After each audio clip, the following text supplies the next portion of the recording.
तब पानी उनी पी सब है। उठाई।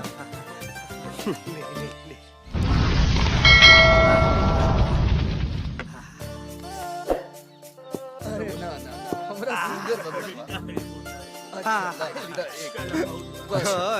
बर दोनों काफी मजबूत बा।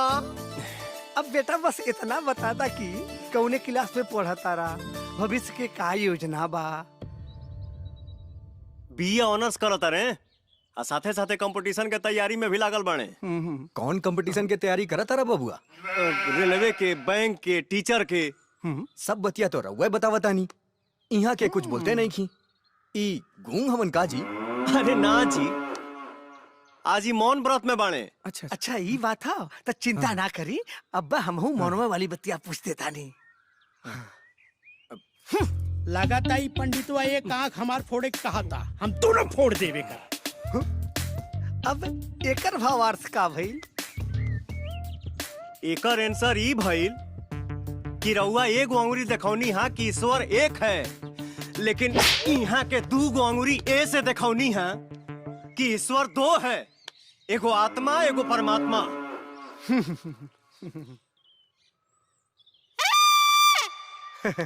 लड़का तो भाई बहुत है ज्ञानी बा। रुकी, अब दूसर मौन वाली सवालिया पूछता नहीं।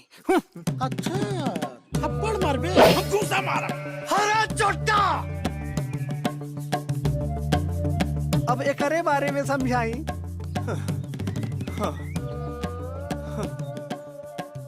रउआ पूछनी हा कि तत्व तो पांच होला, छिति जल पावत गगन समीरा। त यहाँ के जवाब यह दिहनी है कि यही पांचों तत्व के मिला के ब्रह्मांड के रचना होला। अब ही कहा जवाब हो।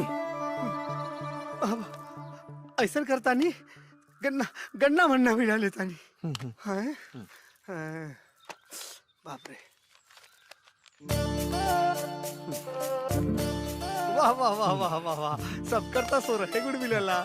ई लड़का के था 3600 गुड़ मिलता। ये भाई अब रमुआ लोग आपस में नु लेनी देनी का बात कर ली लो।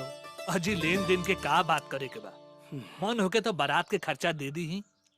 रहुआ अपन लड़की तो दे ही रहल बानी, उहे हमार लक्ष्मी ही हो। ठीक बा, ठीक बा। तो अब चलता नहीं जा, यही में 25 मई के अच्छा मुहूर्त बा लगन के। हाँ अच्छा चलता नहीं जा। प्रणाम। आई आई आई आई आई आई सब जन आई आई आई।